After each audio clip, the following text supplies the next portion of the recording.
Tollywood star hero man of masses junior NTR నటించిన Devara cinema September 27వ తేదీన విడుదల కానుంది. ఈ మూవీ షూటింగ్ ఇప్పటికే పూర్తయింది. తదుపరి ప్రశాంత్ నీల్ దర్శకత్వంలో ఎన్టీఆర్ ఓ చిత్రాన్ని చేయనున్నారు.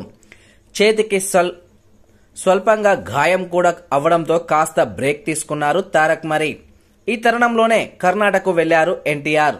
తన తల్లితో కలిసి ఆలయాలను సందర్శించుకుంటూ ఉన్నారు. ఇక నేడు సెప్టెంబర్ 1వ తేదీన ముకాంబిక అమ్మవారి ఆలయానికి వెళ్లడం జరిగింది జూనియర్ ఎన్టీఆర్ గారు. జూనియర్ ఎన్టీఆర్ తల్లి శాలిని గారు సెప్టెంబర్ 2వ తేదీన పుట్టినరోజు జరుపుకోనున్నారు. ఈ తరుణంలో ఆమెను సొంత ఊరు కుందాపూర్కు ఎన్టీఆర్ తీసుకెళ్లారు. శనివారం ఉడిపి శ్రీకృష్ణ మఠాన్ని దర్శించుకున్నారు వారు. నేడు కొల్లూరులోని ముకాంబిక ఆలయానికి వెళ్లారు ఎన్టీఆర్. వెంట కన్నడ స్టార్ హీరో రిషబ్ శెట్టి కూడా వెళ్లడం జరిగింది. తల్లితో కలిసి నేడు ముకాంబిక అమ్మవారిని దర్శించుకున్నారు తారక్. మరి పంచకట్లో సాంప్రదాయ దుస్తుల్లో ఆలయానికి వెళ్లారు.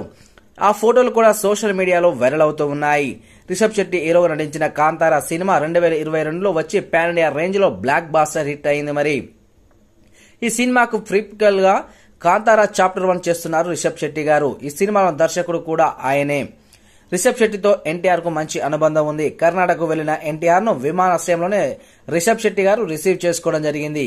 ఆయన వెంట ఆలయాలకు కూడా వెళ్తూ ఉన్నారు. దీంతో కాంతారా చాప్టర్ 1 సినిమాలో నటిస్తారన్న రూమర్లు కూడా వస్తూ ఉన్నాయి. అది నిజమని ఎన్టీఆర్ ను ఓ పాత్రికేయుడు అడిగారు. దీనికి ఆయన స్పందించారు. రిషబ్ శెట్టి ప్లాన్ చేస్తే తాను రెడీ అన్నారు. ఒకవేళ కాంతారా నన్ను భాగం చేయాలని రిషబ్ శెట్టి ప్లాన్ చేస్తే నేను రెడీ అని ఎన్టీఆర్ ఆన్సర్ ఇవ్వడం జరిగింది.